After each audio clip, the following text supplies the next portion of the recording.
thumb. There are so many great farms out here, but this is by far and away my favorite. I've been shopping here for a million years, and probably one of my number one things that I like to buy here are their lettuces. This one right here, one of my favorites. They call it salad bowl lettuce. You all know I love a big bowl of salad, so this is my number one. And I spy some French breakfast radishes. I love these so much. I wasn't planning on buying them, but I like to do this as an hors d'oeuvre, like just with soft butter. Put these in a bowl with the butter and then a little thing of flaky sea salt and just dip them in the butter and then sprinkle them with salt. It's perfect. I'm getting a bunch of herbs because I'm making a chimichurri to go on a steak. I want to get some of these chive blossoms. So these are actually edible, but I really like to use them for garnish. So I'll use the chives and then I'll use the blossoms. And for dessert, I'm not even gonna bother making anything. These are so sweet right now. So I'm gonna get a couple of these. These look good. All right, they sell my friend Suzanne's cookies here, so I gotta pick these up. They're my favorite chocolate chip cookies. They're nice and thin and chewy. Had to get my cookie fix. Oh, good. You find everything okay? Yes, I want everything. That's always the problem. I know, it's like the first signs of summer when you get the strawberries in. Totally. Thank you so much. Thank Good you. to see you. Good to see Have a you. good day. Probably see you tomorrow. Great. Enjoy everything. Bye. Thanks.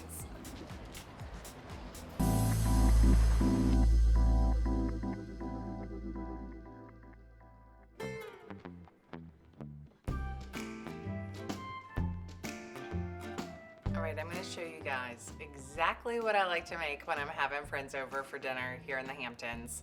I like a really simple menu. It's summertime. I want to be part of the fun. I don't want to be in the kitchen. So I have a formula. I always do some kind of protein on the grill. I like to do either a grain salad, a pasta salad, or a potato salad. And a green salad, and then some kind of yummy bread, usually just a baguette with some good butter, and of course, lots of good wine. This evening, I am gonna make a flank steak. So I love a flank steak because it's one big piece. I cook it on the grill. Flank steak works nicely with a dry rub. And I'm gonna make for you, Ryan, your favorite kind of dry rub. Ryan likes a cowboy steak, a cowboy rub, and that has coffee grounds in it. I'm sure there's a reason why that's called a cowboy rub. I'm not really sure the answer. Do you know, Ryan? Yeah. Is it just because like cowboys had they had coffee? Yep, they would always have coffee with them, so it was an easy seasoning. Oh, there you go. Yep. So the tannins in the coffee actually tenderize the meat. It's like the combo that I use all the time. Chili powder, garlic powder, onion powder. I know you guys probably get sick of hearing me say that, but it really is just such a good combination. I use it on just about everything. Chicken, beef, shrimp, fish. That's my go-to.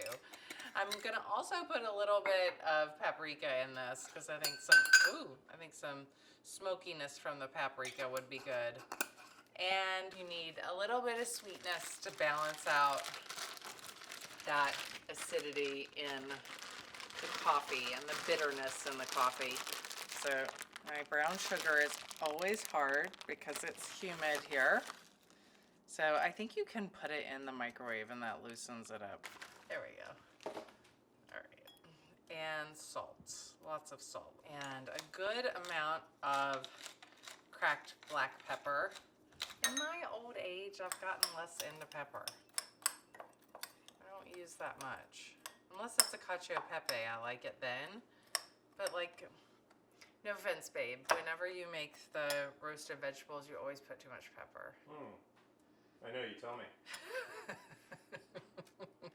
I just want to make sure that you remembered. No, you want to make sure that everybody knows now.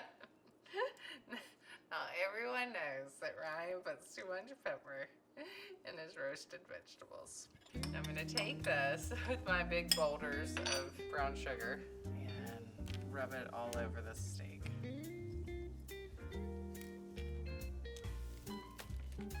So if you're putting it on early in the day, leave the salt out of the rub because that will pull the moisture out.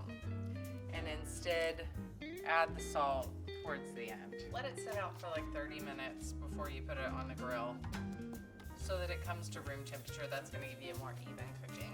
Get my pot for my potatoes. Got some red skin potatoes, and I'm going to make an oil and vinegar herb potato salad. So this is not like your traditional mayonnaise-based potato salad. I love a mayonnaise-based potato salad. I mean, you guys know my love of mayonnaise. But for me, there's something about a mayonnaise potato salad I think is meant for daytime. And for nighttime, I like an oil-based one. And just get them nice and clean. Scrub them. This one's a little ugly here, so I'm going to cut that part off. Yeah, that's just an ugly piece. Won't use it. And that one's got a little bad spot. Now you'll notice I didn't boil the water and then put the potatoes in. You always want to put the water on the potatoes and then bring it to a boil so that it all comes to temperature at the same time. If you put the potato into boiling water, the outside of the potato will cook faster than the inside of the potato, and you won't get an even cooking. So if you do it this way and you bring it from cold, your potatoes cook evenly. And then I'm gonna heavily salt these. Ryan, excuse me, I gotta get up here and get my salt. Potatoes take a lot of salt, way more than you think. And putting the salt in the water is a great way to penetrate into the potato. All right, we're just gonna let these cook, come to a boil, reduce it to a low simmer. And it takes about 20 minutes until they're fork tender. Nothing is worse than a potato that is not cooked through, so always be sure to test them before you take them off.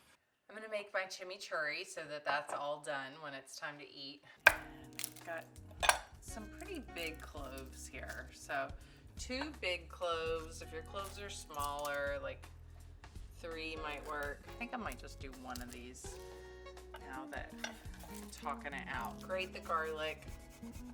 That way you're not getting any big bites of raw garlic. You're just getting the flavor dispersed all throughout. And it's so fast too.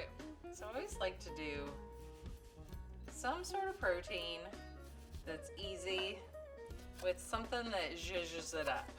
So we're doing this chimichurri this evening, but sometimes I'll do like a compound butter, whether it's like a blue cheese compound butter, something that you can do early in the day if you have people coming over. And when it's time to eat and you've grilled the steak, you can just spoon it over the top and it makes whatever you're cooking just like a little bit fancier. I'm gonna do some oregano and a little cilantro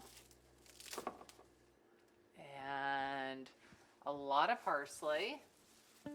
If you have a food processor, this is a great job for the food processor as well. You can put everything right in there.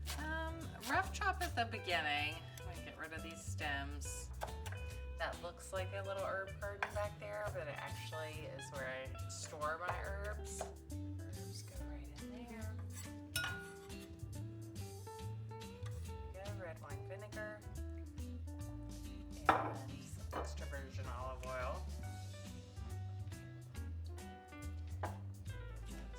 Oh, my potatoes are boiling. I'm just going to lower them. Good sprinkle of salt.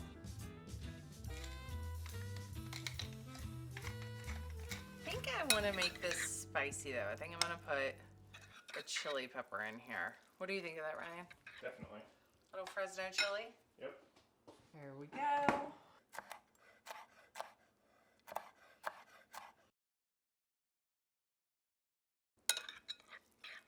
That just needs a little time to sit and let all the flavors come together. I'm making the dressing for my potato salad. I got a couple tablespoons of stone ground mustard and then go in with my vinegar and now a half a cup of oil, a little sugar. I'm gonna do a lot of salt and some freshly ground black pepper and whisk this until it's totally emulsified. See how it's starting to look creamy? I'm gonna get some herbs. I'm gonna do some dill. I'm gonna get some parsley too. You can kind of go for whatever flavor combo you like here. As long as they're soft herbs, I wouldn't go for any hard herbs in this. Like I wouldn't go like rosemary or anything like that. But the soft herbs work great. Just run my knife right through there. I like these to be kind of like a rough chop for this salad. I'm gonna do some Castelvetrano olives to go with this. And they just give such a nice briny flavor with that oil and vinegar and all the herbs. It's gonna be so tasty. And up against the steak. Really complimentary flavors. Ooh, you almost knocked over the wine, Ryan. See how easy this is? It's not complicated. Try to get as much of that water out of the bottom of the strainer into a bowl. So while these are hot, I go in there with that vinaigrette because the heat really helps the vinaigrette to penetrate into the potatoes. I'm not adding the herbs yet because the potatoes are just too hot, but it smells so good. I love the smell of that vinegar and the mustard. Doesn't it smell good, babe? Yeah, it really does. Yep. All right, I'm just gonna let these sit.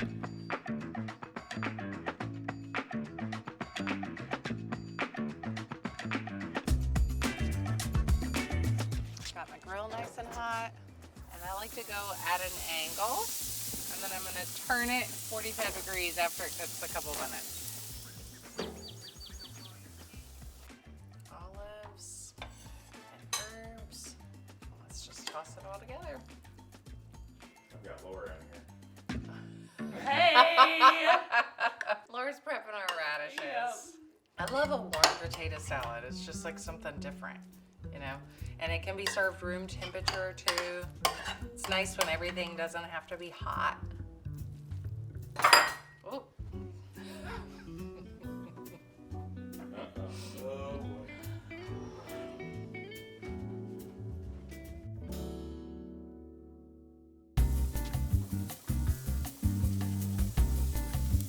Ooh, look at that.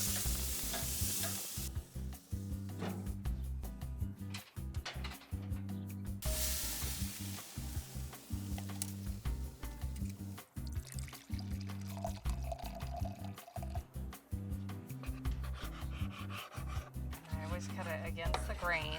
That makes it more tender. The thing I like about a flank steak for a group is that you're just cooking one and then you cut it up and everybody takes what they want.